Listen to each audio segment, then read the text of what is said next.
إلا بالله العلي العظيم. أعوذ بالله من الشيطان الرجيم. بسم الله الرحمن الرحيم. الحمد لله رب العالمين، والصلاة والسلام على أشرف الأنبياء والمرسلين. قال الله في شأنه: وما أرسلناك إلا رحمة للعالمين. محمد رب المشرقين والمغربين وجد الحسن والحسين المكي المدني القرشي الهاشمي المولانا أبي القاسم محمد.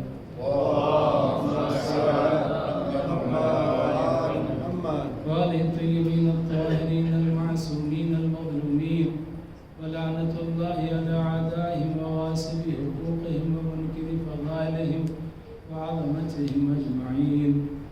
أما بعد، فقد قال الله تبارك وتعالى في كتابه المجيد وفرقانه الحميد وخطابه المتين، وهو أصدق الصادقين وقوله الحق.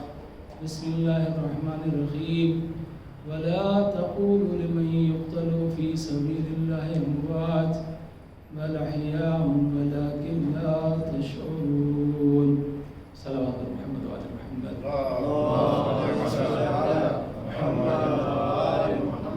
سورہ مبارک بقرہ کی 154ویں آیت 154، جس میں اللہ سبحانہ وتعالی شہدائے راہ حق جو اللہ کی راہ میں قتل کیے گئے ہیں ان کے مقام کو اس طریقے سے بیان فرما رہا ہے کہ جو اللہ کی راہ میں قتل کیے گئے ہیں ان کو مردہ نہ کہو،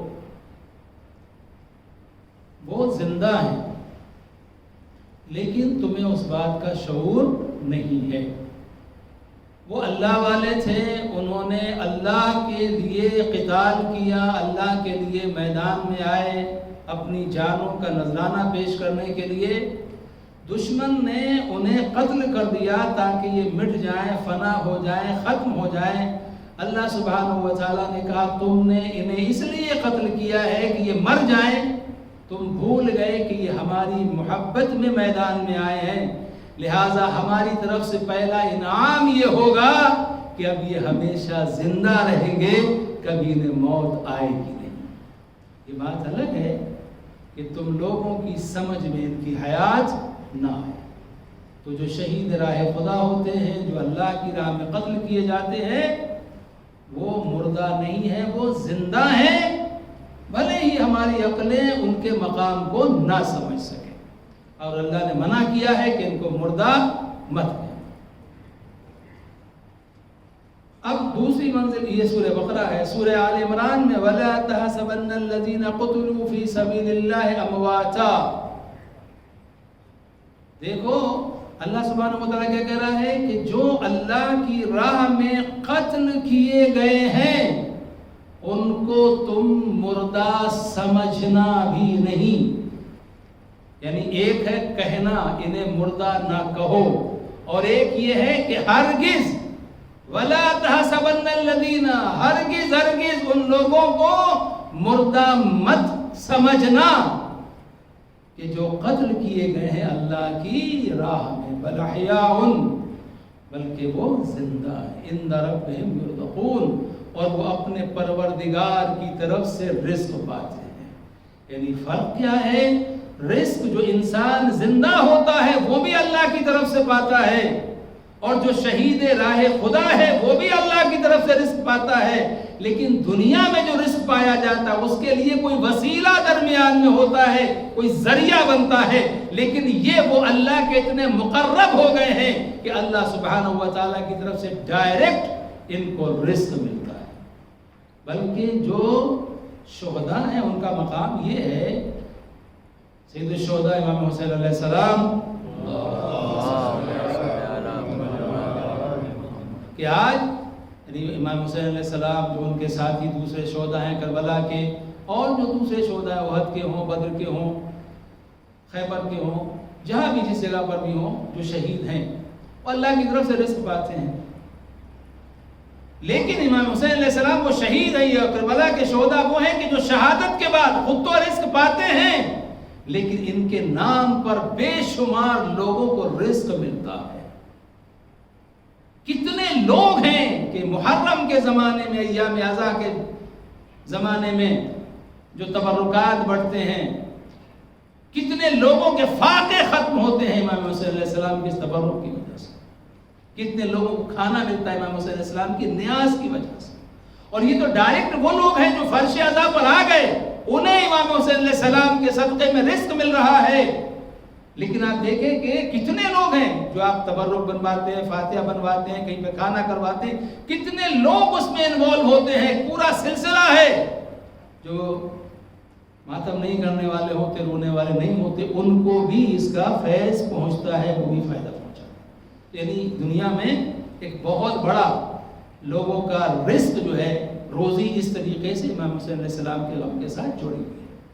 بہرحال میں نے گزشتہ جو 10ویں کی مجلس تھی اس میں یہ بات عرض کی تھی خاک شفا کی عظمت کے سلسلے میں، اس کی فضیلت کے سلسلے میں. چنانچہ میں کچھ باتیں اسی سلسلے میں اور آپ حضرات کی خدمت میں عرض کرنا چاہتا ہوں.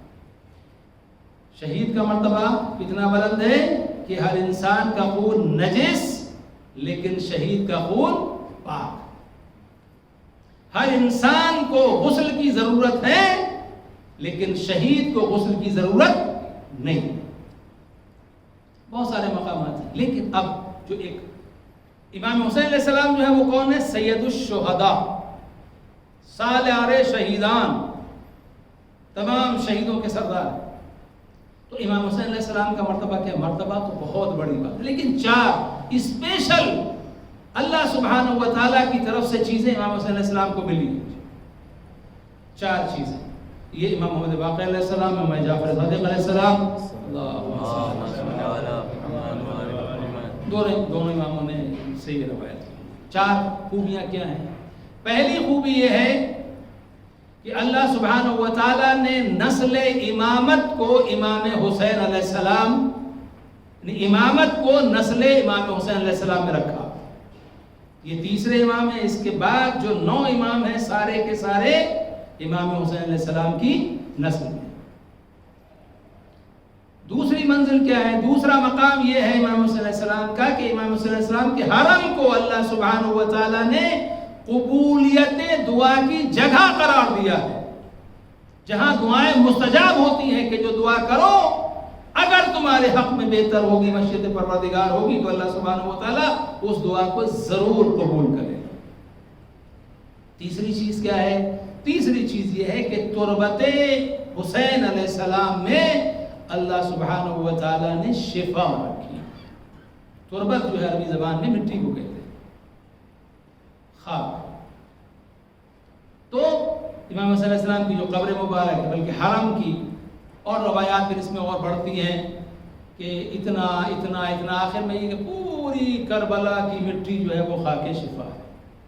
پوری کربلا تقریباً 30 کلومیٹر کا ایریا، یہ ساری کی ساری شفا. ہاں یہ بات الگ ہے کہ جتنا امام حسین علیہ السلام کے حرم سے، ان کی قبر مبارک سے جتنا انسان قریب تر ہوتا جائے گا، جتنی قریب کی مٹی ہوگی اتنی اس کی فضیلت اور زیادہ ہوگی. اگر قبر امام حسین علیہ السلام کی مٹی ہو تو پھر سبحان اللہ اس کا مقام بہت ہی زیادہ بلند ہے. تو اس ساری مٹی کے اندر اللہ سبحانہ و تعالیٰ نے شفا رکھی ہے. شفا کا مطلب کیا ہے؟ شفا کا مطلب یہ ہے کہ اگر بیمار ہو، شفا نہیں مل رہی ہے کسی چیز سے، مولا حسین علیہ السلام کی جو تربت ہے، کربلا کی تربت، امام علیہ السلام کے حرم کی تربت ہے، اس کو استعمال کرو، اللہ سبحانہ و تعالیٰ تم کو شفا عطا کرے گا. سجدہ کربلا کی، دیکھیے جتنی چیزوں پر ہم سجدہ کرتے ہیں، سب سے بہترین سجدہ جو ہے وہ زمین کے اوپر، مٹی کے اوپر. اور اب ظاہر سی بات ہے کہ مٹی ساری برابر تو نہیں ہوتی، سارے انسان برابر نہیں ہے، سارے ملائکہ برابر نہیں ہے، سارے نبی برابر نہیں ہے، سارے وسیع برابر نہیں ہے، سارے جانور برابر نہیں ہے، سارے شہر برابر نہیں ہے. ہر چیز میں بعض کو بعض پر فضیلت ہے. تو زمین کربلا، ابھی میں آپ کی خود ناز کروں گا اس کا مقام کیا ہے. ظاہر سی بات ہے جو وہاں کی مٹی ہے اس کا شرف بہت زیادہ ہے، لہذا اس پر سجدہ کرنا یہ عقلی اعتبار سے بھی ہے کہ صاحب بہت زیادہ فضیلت کی بات ہوگی. لیکن امام جعفر صادق علیہ السلام ارشاد فرماتے ہیں کہ جب انسان خاک کربلا پر سجدہ کرتا ہے، تربت کے اوپر، جسے ہمارے یہاں زبان میں مور کہتے ہیں، مور پر سجدہ کرتا ہے، تو اللہ سبحانہ و تعالیٰ 7 حجابات کو، حجاب کہتے ہیں پردے کو، 7 جو ظلمت کے پردے ہوتے ہیں ان کو ہٹا دیتا ہے۔ یعنی اس کا مطلب یہ کہ جہاں تم نے خاک پر سر رکھا، بندہ اور خالق کے درمیان کے وہ پردے ہٹ جاتے ہیں جن سے دوری محسوس ہوتی ہو، اور انسان اللہ سبحانہ و تعالیٰ سے عبادت کی منزل میں قریب تر ہو جاتا ہے۔ یہ خاک شفا پر۔ اب ایک بات یہاں پر بیچ میں آ گئی، ایک مرتبہ میں پروگرام دیکھ رہا تھا لائیو سعودی چینل کے اوپر، تو ایک ناسبی مولوی بیٹھا ہوا تھا، اس سے کسی نے سوال کیا کہ شیعوں کی مسجد میں نماز پڑھنا کیسا ہے؟ تو اس نے کہا کہ نہیں، شیعوں کی مسجد میں نماز نہیں پڑھنی چاہیے۔ اب وہ دلیل کیا قائم کر رہا ہے؟ کیونکہ ان کے اتنی تربت، ڈھیر تربت رکھی ہوئی ہوتی ہے، یہ مور اتنی ساری رکھی ہوتی ہے، لہذا وہاں پر نماز نہیں پڑھنا چاہیے۔ یعنی اس سے ساری چیزوں میں کیا چیز ملی کہ چونکہ وہاں پر خاک شفا رکھی ہوئی ہوتی ہے، لہذا وہاں پر نماز مت پڑھنا۔ اس کا مطلب کیا ہوا؟ معاذ اللہ، کیا شیعہ خاک شفا کو سجدہ کرتے ہیں یا شیعہ خاک شفا پر سجدہ کرتے ہیں؟ خاک شفا کو سجدہ کرتے تو بات الگ تھی، تو یہ شرک کی منزل ہو جاتی، لیکن خاک شفا پر سجدہ کرتے ہیں۔ ارے جب چٹائی کے اوپر کارپیٹ پر سجدہ کرنا تیرے لیے شرک نہیں ہوا، تو خاک مظلوم کربلا پر سجدہ کرنا شیعوں کے لیے شرک کیسے ہو جائے گا؟ اگر خاک شفا کے اوپر، مور کے اوپر، سجدہ گاہ کے اوپر سجدہ کرنے کا مطلب یہ ہے کہ ہم اس کو سجدہ کر رہے ہیں، تو اگر تو چٹائی پہ سجدہ کر رہا ہے تو یہ چٹائی کو سجدہ ہے، اگر تو کارپیٹ پہ سجدہ کر رہا ہے تو یہ کارپیٹ کو سجدہ ہے، تو اللہ کے علاوہ تو کسی اور چیز کو کیسے سجدہ کر رہا ہے کہ نہیں؟ تو مطلب یہ چیزیں ایسی، اب سامنے والا سننے والا ہے، ظاہر سے اس کو پتہ نہیں۔ ہاں اب میں یہاں پر ایک ایگزامپل دے دیتا ہوں۔ ایک ہندو نے ایک سنی آدمی سے پوچھا، عالم سے، عالم تو نہیں، لوگ اس کو عالم سمجھتے تھے، کہ بھائی آپ جو ہیں وہاں جاتے ہیں مکے میں، اور وہاں جانے کے بعد میں آپ خانہ کعبہ کو سجدہ کرتے ہیں، اور مکہ کے کہیں جہاں کہیں بھی ہوتے ہیں آپ خانہ کعبہ کی طرف سر کر کے سجدہ کرتے ہیں، رخ کر کے سجدہ کرتے ہیں۔ اس کا مطلب یہ ہے کہ آپ کعبے کو سجدہ کرتے ہیں، اور کعبہ کس چیز کا بنا ہوا ہے؟ کعبہ بنا ہوا ہے پتھروں کا، اور ہم جو یہ بت بناتے ہیں آئیڈلز، یہ سب بھی پتھر کے بنے ہوئے ہیں۔ تو ہم میں اور تم میں فرق کیا ہے؟ ہم میں اور تم میں فرق کیا؟ تم بھی پتھر کو پوجتے ہو، ہم بھی پتھر کو پوجتے، تم بھی پتھر کے سامنے سر جھکاتے ہو، ہم بھی پتھر کے سامنے سر جھکاتے ہیں۔ فرق کیا ہے؟ انہوں نے کہا کہ بھائی فرق یہ ہے کہ ہم کعبے کی طرف سجدہ کرتے ہیں، کعبے کو سجدہ نہیں کرتے۔ سجدہ ہمارا اللہ کے لیے ہوتا ہے، اگر کوئی کعبے کو سجدہ کرے تو یہ شرک ہوگا، حرام ہوگا۔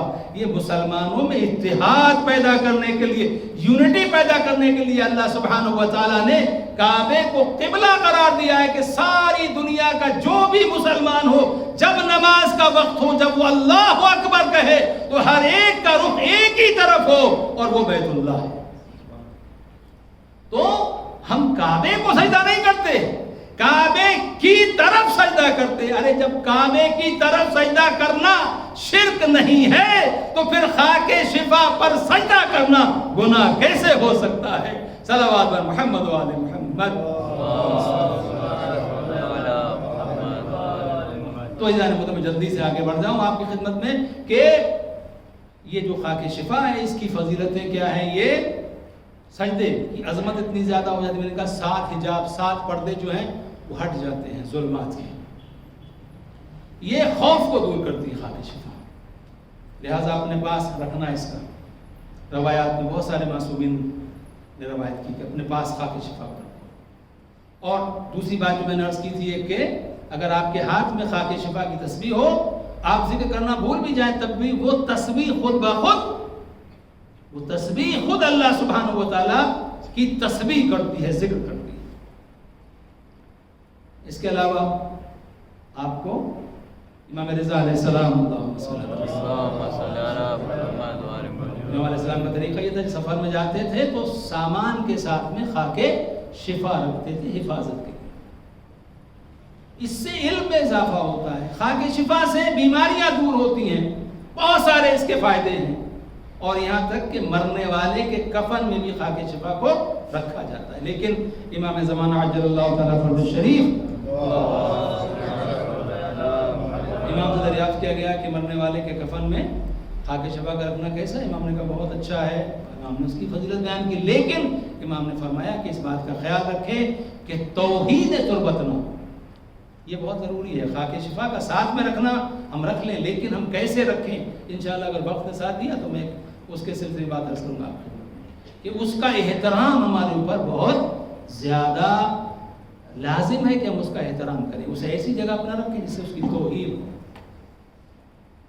اگر خاک شفا کہیں نجس جگہ پر گر جائے تو اس کے لیے وہی حکم ہے جو قرآن مجید کے لیے حکم ہے کہ فوراً اس کو نکال کے پاک کرو، اور خدا نہ خواستہ اگر ایسی جگہ پہ گر گئی ہے کہ آپ اسے نہیں نکال سکتے تو حکم یہ کہ اس چیز کو، اس جگہ کو بند کر دو تاکہ دوسرا انسان جا کے وہاں پر نجاست نہ کرے۔ تو اس کا احترام بھی بہت ضروری، کہیں ایسا نہ ہو کہ ساتھ رکھنے کے چکر میں ہم گناہ گار ہوں۔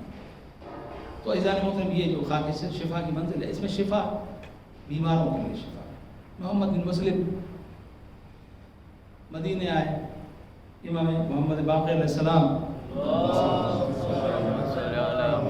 کی زیارت کے لیے۔ اب جب وہاں پہنچے تو مدینے پہنچتے پہنچتے بیمار ہو گئے، حالت یہ ہو گئی کہ اٹھنے کی، کھڑے ہونے کی طاقت نہیں، کیسے امام کی خدمت میں حاضر ہو؟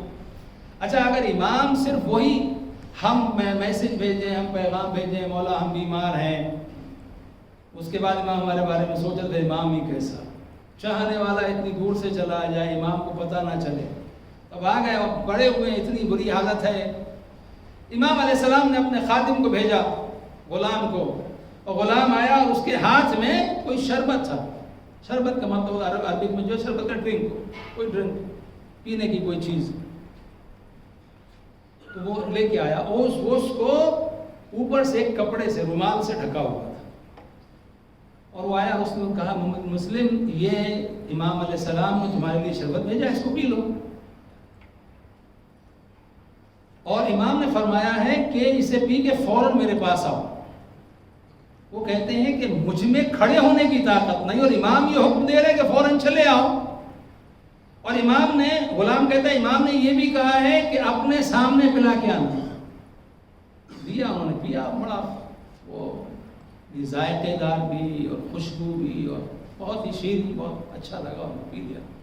وہ کہتے جیسے ہی میں نے پیا، لگا یہ کہ وہ شربت جو ہے نیچے اتر رہا ہے، بیماری باہر نکل رہی ہے، اور اچانک مجھے پہلے ایسا لگ رہا تھا جیسے کہ میں زنجیروں میں جکڑا ہوا ہوں، بیماری نے اس طریقے سے کر رکھا تھا، لیکن وہ شربت پیتے جیسے ساری جو زنجیریں تھیں وہ ہٹ گئی، بالکل آزاد ہو گیا۔ لیکن پھر بھی یہ تھا کہ ابھی کھڑا تو نہیں ہو پاؤں گا، لیکن امام کا حکم ہے کہ آ جاؤ، تو لہٰذا میں نے کہا چلو، تو کھڑا ہوگا تو کھڑا ہو گیا آرام سے، اور مجھے محسوس ہوا کہ کوئی بیماری مجھے نہیں۔ میں پہنچا امام علیہ السلام کی بارگاہ، امام کو سلام کیا، امام کے ہاتھوں کو چوما، امام کی پیشانی کو چوما، کچھ امام نے پوچھا کہ ریا کیوں کر رہے، میں نے کچھ اپنی پریشانیاں بتائیں، امام نے اس کے جوابات دیے۔ اب اس کے بعد امام علیہ السلام پھر پوچھتے ہیں، اچھا اب یہ بتاؤ کہ تم زیارت کے لیے، امام حسین علیہ السلام کی زیارت کے لیے جاتے ہو؟ کہا یا اپنا رسول اللہ جاتے تو ہیں، مگر بہت خوف کے ساتھ، بہت ڈر کے ساتھ۔ یعنی وہ جو زمانے کی زیارتیں تھیں وہ آج جیسی نہیں تھیں کہ ہم دیکھیں کہ ہوٹل کون سا والا جو ہے 5 اسٹار اور 6 اسٹار اور 7 اسٹار ہوٹل کہاں پہ ملے گا اور کھانے میں کیا، وہ نہیں ہے۔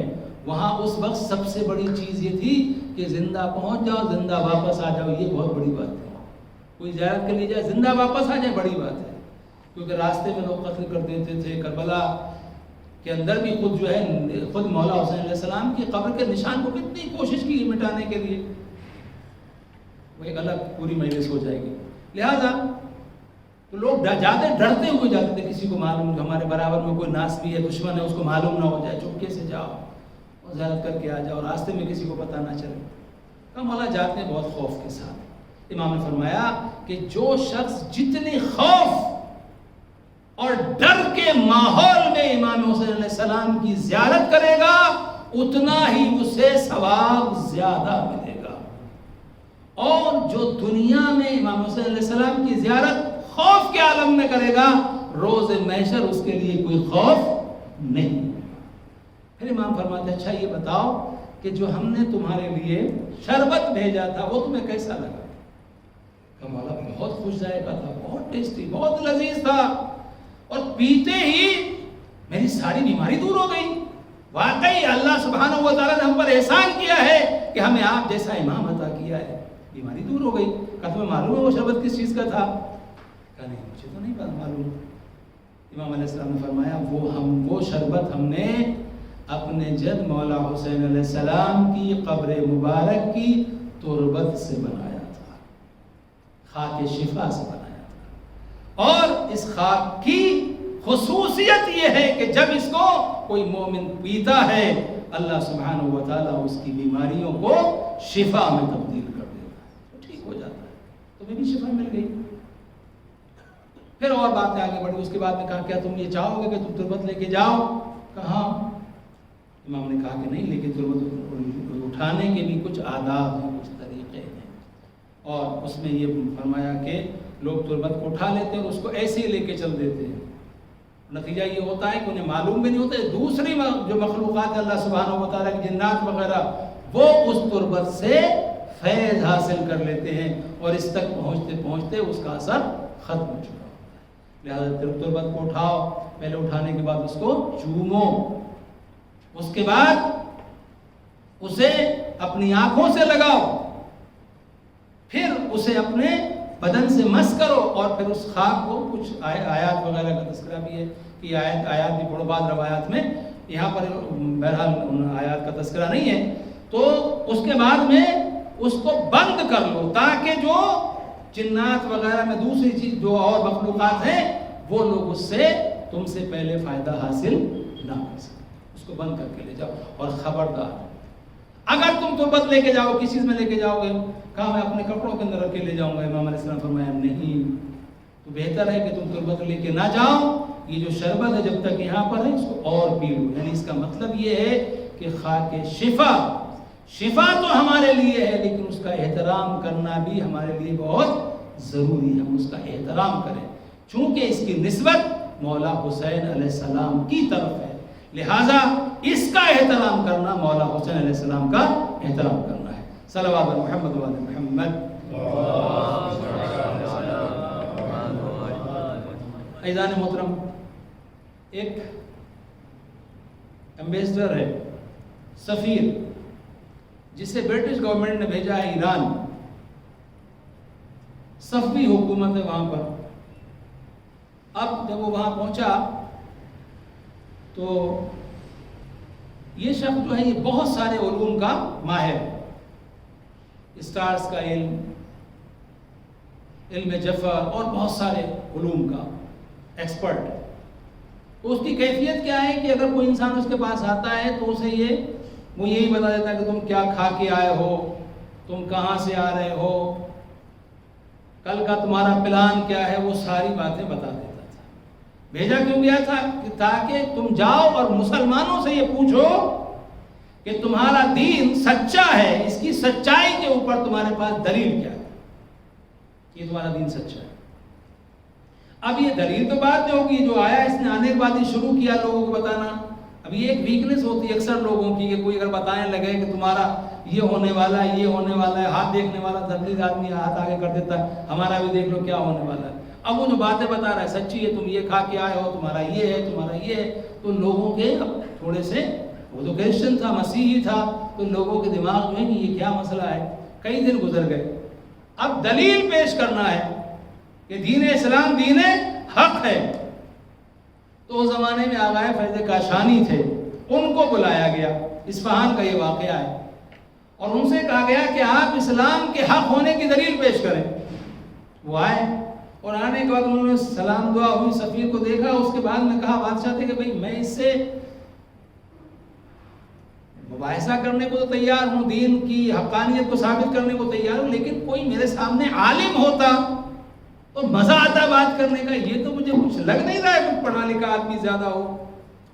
اب وہ آدمی جس کا سب پہ سکہ جمع ہوا ہے، کتنے لوگوں کے ایمان جو ہے وہ ڈگمگا گئے ہیں، اور اس سے وہ کہہ رہے ہیں کہ اس کا مجھے کچھ لگتا نہیں کہ تمہارے پاس زیادہ نالج ہے. تو اس نے کہا کہ ٹھیک ہے ہم آپ کے آئے ہوئے آپ کچھ بھی کر لیجئے, لیکن اگر آپ کو معلوم ہوتا میرا علم کس پائے کا ہے تو آپ یہ کہتے کہ پوری دنیا میں مجھ سے بڑا کوئی عالم نہیں ہے. انہوں نے کہا اچھا یہ بات ہے. انہوں نے اپنی جیب میں ہاتھ ڈالا اور اس میں سے کچھ لیا اور سامنے مٹھی کی کہا بتاؤ میری مٹھی میں کیا ہے. بولا میری مٹھی میں کیا ہے. اب جب اس نے سنا تو ایک مرتبہ سر نیچے جھکایا, وہ سر جھکائے وہ اٹھا نہیں پایا, اور جب تھوڑی دیر کے بعد سر اٹھایا تو اس کی پورے چہرے پر پسینہ پسینہ, حالت غیر ہے, اس کے منہ میں الفاظ نہیں آ رہے ہیں, بولنے کے لیے لفظ نہیں ملے, بولے کیا. تو آغا فیض کاشانی نے کہا کیوں بس تمہارا اتنا ہی علم تھا, تم اتنے بڑے بڑے دعوے کر رہے تھے کہ تم لوگوں کے فیوچر بتا رہے تھے, ان کے پاسٹ بتا رہے تھے, میں یہ تمہارے سامنے ہاتھ کی میری مٹھی میں کیا ہے تمہیں معلوم نہیں, پسینے چھوٹ رہے ہیں, زبان میں الفاظ نہیں ہیں, تمہارے منہ میں الفاظ نہیں ہیں. اس نے کہا بات یہ نہیں ہے جو آپ سمجھ رہے ہیں, آپ کی مٹھی میں کیا ہے وہ تو مجھے فوراً معلوم ہو گیا تھا جیسے ہی آپ نے مجھ سے سوال کیا تھا کہ میری مٹھی میں کیا ہے. میں پریشان اس بات سے ہوں کہ جو آپ کی مٹھی میں ہے وہ آپ کے پاس آیا کیسے. کہا مطلب کیا ہے. کہا جیسے ہی آپ نے مجھ سے کہا کہ میری مٹھی میں کیا ہے مجھے معلوم تھا کہ آپ کے مٹھی میں جنت کی مٹی ہے, لیکن حیران اس بات پر ہوں کہ جنت کی مٹی آپ کے ہاتھ میں آئی کہاں سے. کہاں جنت, کہاں آپ یہاں کھڑے ہوئے, آپ کے ہاتھ میں جنت کی مٹی کیسے آ گئی. تو آقا نے کہا کہ اچھا تم کو یقین ہے اپنے علم کے اوپر, جو تم کہہ رہے ہو صحیح بات ہے, یہ جنت کی مٹی ہے. کہاں. کہا اگر یہ جنت کی مٹی ہے تو یہ جنت کی مٹی صرف میرے ہاتھ میں نہیں ہے بلکہ جتنے بھی شیعان حیدر کرار ہیں, جتنے بھی مولا حسین کے ماننے والے ان ہر ایک کے گھر میں یہ جنت کی مٹی موجود ہے. اور اگر یہ تو بات مانتا ہے تو بس پھر مجھے کچھ کہنے کی ضرورت ہی نہیں ہے, میری بات تو ہو گئی پوری, میرا دین حق ہے. کہا کیسے حق ہے, ابھی تو کوئی بات ہوئی نہیں. کہا اس لیے کہ تو نے یہ کہا کہ جو میرے ہاتھ میں ہے وہ جنت کی مٹی ہے, اور میرے رسول نے یہ فرمایا صلی اللہ علیہ وسلم, میرے نبی نے یہ فرمایا کہ کربلا کی زمین جنت کے ٹکڑوں میں سے ایک ٹکڑا ہے. یعنی جو کربلا کی زمین ہے یہ دنیا کی زمین نہیں, یہ جنت کی زمین ہے. تو میرا پیغمبر یہ فرما رہا ہے کہ یہ جنت کا ٹکڑا ہے, اور یہ جو میرے ہاتھ میں مٹی ہے یہ کربلا کی مٹی ہے. تو میرے نبی نے کہا تھا کربلا جنت کا ٹکڑا ہے, اور تو یہ کہہ رہا ہے کہ جو تیرے ہاتھ میں ہے, تمہارے ہاتھ میں ہے وہ جنت کی مٹی ہے. اس کا مطلب یہ کہ تیرا علم میرے نبی کی حدیث کی تصدیق کر رہا ہے. اب تیرے علم نے خود مان لیا نا کہ جو میرے نبی نے کہا تھا وہ سچ کہا تھا. اب تجھے صداقت کی اور کون سی دلیل چاہیے. اس نے کہا سوچا, سوچنے کے بعد میں کہا اچھا ہاں یہ خاک کربلا ہے اور یہ ہم سب کے گھر میں ہوتی ہے. اس نے تھوڑی دیر غور کیا, غور کرنے کے بعد میں کہا دنیا مانے نہ مانے, لیکن چونکہ میں نے اپنے علم سے اس چیز کو حاصل کیا ہے اب میرے پاس کوئی دوسرا راستہ نہیں ہے, میں کلمہ پڑھ کے مسلمان ہو رہا ہوں. صلوات ایک اور صلوات محمد. تو ایزان محترم اگر معرفت ہو انسان کے پاس تو کربلا کی مٹی بھی, یعنی صرف امام حسین علیہ السلام کے لیے نبی نے فرمایا ہے کہ حسین چراغ ہدایت ہے, ان الحسین مصباح الہدی وسفینۃ النجات. بے شک حسین جو ہیں وہ ہدایت کا چراغ ہیں اور نجات کا سفینہ ہے, کشتی ہیں. لیکن اگر معرفت انسان کو تو خاک کربلا بھی انسان کی ہدایت کا سفینہ. بس کچھ اور بات عرض کرنا چاہ رہا تھا لیکن وقت کا خیال رکھتے ہوئے میں وہیں پر بات کو ختم کر رہا ہوں. بس میں آپ سے ایک بات عرض کرنا چاہتا ہوں. آیت اللہ دست غیب شیرازی نے جو گناہان کبیرہ کے اوپر جو کتاب مرتب کی ہے اس میں جو گناہان کبیرہ بتائے ہیں، بگ سنس، بڑے گناہ ہیں، ان میں سے امام حسین علیہ السلام کی مرقد کی تربت، کربلا کی خاک شفا کی توہین کرنے کو بھی گناہ کبیرہ قرار دیا۔ بہت بڑا گناہ ہے اگر کوئی خاک کربلا کی توہین کرے تو۔ اب آپ مجھے یہ بتائیں اور خود غور کریں کہ جو مٹی امام حسین علیہ السلام کے نام سے منسوب ہو جائے، اس مٹی کی توہین کرنا گناہ کبیرہ ہو، تو پھر امام حسین علیہ السلام کی توہین کرنا، امام حسین علیہ السلام پر ظلم کرنا، امام حسین پر پانی بند کرنا، وہ پانی، وہ علقمہ کا پانی جو تمام جانوروں کے لیے بھی چھوٹ تھی، کوئی جانور پی سکتا ہے، مشرک پی سکتا ہے، کافر پی سکتا ہے، ہر ایک پی سکتا ہے، لیکن بندش کس کے لیے تھی؟ نواسہ رسول کے لیے۔ رسول کے نواسہ کے پاس ایک قطرہ پانی بھی نہ پہنچنے پائے۔ عزادارو، امام حسین علیہ السلام کو شہید کیا گیا، میں نے پہلے بھی عرض کیا تھا کہ امام حسین علیہ السلام قتیل ابرا ہے۔ امام حسین علیہ السلام وہ شہید ہے جس کو تڑپا کے رولا کے قتل کیا گیا، صرف شہید نہیں کیا گیا، اور شہادت کے بعد بھی امام پر مظالم کا عالم کیا ہے؟ یزید پلید ملعون کا دربار بھرا ہوا ہے، اور سامنے تشت طلا میں امام حسین علیہ السلام کا کٹا ہوا سر رکھا ہوا ہے، اور ظالم کے ہاتھ میں چھڑی ہے، اور اس چھڑی کو مولا حسین کے دانتوں، مولا حسین علیہ السلام کے دندان مبارک میں مارتا ہے، امام کے چہرے پر مارتا، کہتا حسین تو بڑا خوبصورت تھا۔ اللہ اکبر۔ جب یہ جسارت کر رہا تھا، اسی مجمع میں دربار سے ایک شخص کھڑا ہوا، صحابی رسول، اور اس نے کہا یزید یہ غضب نہ کر، یہ تو کیا غضب کر رہا ہے؟ ارے تو جن دانتوں پر چھڑی مار رہا ہے، میں نے رسول اللہ کو ان لبوں کے بوسے لیتے ہوئے دیکھا ہے۔ اے ظالم، تو یہ کیا ظلم کر رہا ہے؟ ہاں عزادارو، جب یزید کے دربار میں یہ لٹا ہوا قافلہ پہنچا، اور اس لٹے ہوئے قافلے پر جب یزید ایک ایک سے سوال کر رہا تھا، پوچھ رہا تھا، اس نے ایک بچی کو دیکھا کہ وہ بچی اس انداز سے کھڑی ہے کہ کبھی اپنے پیروں کو بلند کر لیتی ہے، پنجوں کے بل کھڑی ہو جاتی ہے، کبھی نیچے ہو جاتی ہے۔ اس نے پوچھا یہ کون بچی ہے، اس کا نام کیا ہے؟ کسی نے کہا سکینہ۔ اچھا یہ سکینہ ہے، میں نے سنا ہے کہ اس کا بابا اس سے بہت محبت کرتا تھا، اے بچی ذرا تم ہم سے کچھ بات کرو۔ لیکن جناب سکینہ کوئی گفتگو نہیں کرتی۔ کہتا بچی ہم سے بات کیوں نہیں کرتی؟ امام سجاد فرماتے ظالم اتنا تو دیکھ لے، میری بہن کا گلا رسی سے میری بہن کا گلا رسی سے بندھا ہوا ہے۔ ارے بچی بار بار پنجوں کے بل کھڑی ہوتی ہے، ارے جب بچی پیروں پہ کھڑی ہو جاتی ہے تو گلا دبنے لگتا ہے۔ ہاں زادارو، رسی کو تھوڑا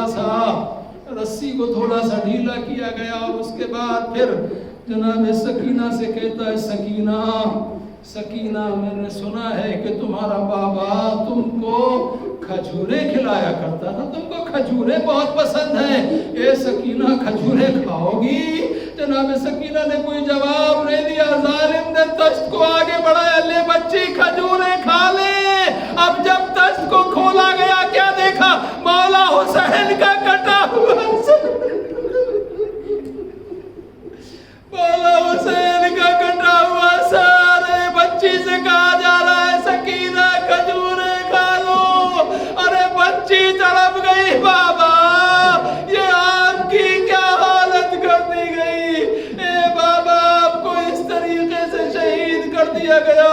اور اس کے بعد اب ظالم کہتا ہے سکینہ میں نے سنا ہے کہ تمہارا بابا تم سے بہت محبت کرتا تھا، بہت محبت کرتا تھا۔ جناب سکینہ نے کہا یہ بھی کوئی کہنے کی بات ہے، مجھے بابا کے سینے کے بغیر نیند نہیں آتی تھی اور بابا کو میرے بغیر چین نہیں ملتا تھا۔ کہا سکینہ ہم جب جانیں، جب تمہارے بابا کا کٹا ہوا سر تمہاری آغوش میں آ جائے، وہ اتنا سننا تھا۔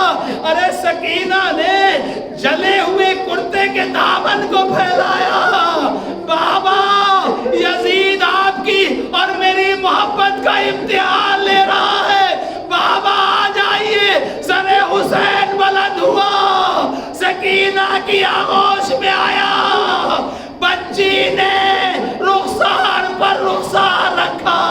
اے بابا جن رخساروں کے بوسے لیتے تھے اتنے تماچے مارے گئے، رخسار سرخ ہو گئے ہیں۔ اے بابا سکینہ کے گوشوارے کھینچ لیے گئے۔ اے بابا آپ کی بچی کو تازیانے مارے گئے۔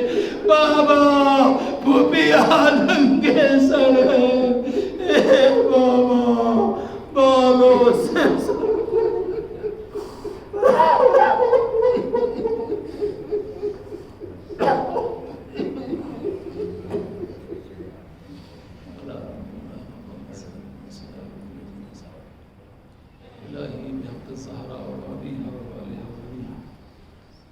پروردگار ہمارے ذکر کو قبول فرما، معبود ہمارے گناہوں کو بخش دے، ہمارے مرحومین کی مغفرت فرما، انہیں جوار ائمہ علیہ السلام میں جگہ عنایت فرما۔ میرے معبود مقام جوار شہداء کربلا علیہ السلام میں جگہ عنایت فرما۔ یا اللہ جو بیمار ہیں تجھے مظلوم کربلا کا واسطہ، شہداء کربلا کی عظمت کا واسطہ، امام سجاد علیہ السلام کا واسطہ، ان سب بیماروں کو شفاء کامل عاجل عطا فرما۔ میرے معبود جو بے جرم و ختم قید کے اندر ہیں، تجھے بیمار کربلا امام سجاد علیہ السلام کا واسطہ، تجھے امام موسیٰ کاظم علیہ السلام کا واسطہ، ان قیدیوں کو اپنے فضل و کرم سے رہائی نصیب فرما۔ پروردگار ہمیں ہمارے گناہوں سے رہائی عطا فرما دے۔ میرے معبود ہماری ماں بہنوں کی، بیٹیوں کی عزت و آبرو کی حفاظت فرما، ہمارے بچوں کو دین و دنیا کی کامیابی نصیب فرما۔ میرے معبود ہمارا خاتمہ ایمان کے اوپر ہو، ہمارے علماء مراجع کرام کے سائے کو ہمارے سروں پر محفوظ رکھ، خصوصاً آغا سیستانی کو صحت کے ساتھ طول عمر عنایت فرما۔ اے میرے معبود دنیا میں جہاں جہاں بھی مومن سب کی جان مال عزت و آبرو کی حفاظت فرما، خصوصاً کورونا وائرس سے مومنین کو محفوظ رکھ، اور جو اس کی زد میں آ گئے انہیں جلد از جلد شفا عنایت فرما۔ میرے معبود ہماری جماعت کو دنیا میں جہاں جہاں مومنین ہیں ان سب کو اپنے حفظ و امان میں رکھ، سب کو تمام آفات و بلیات سے محفوظ رکھ۔ اے میرے معبود ہمارے امام کے ظہور میں تعجیل فرما، اور ہمیں امام علیہ السلام کے اول انصار میں شمار کر۔ آمین رب العالمین۔ محمد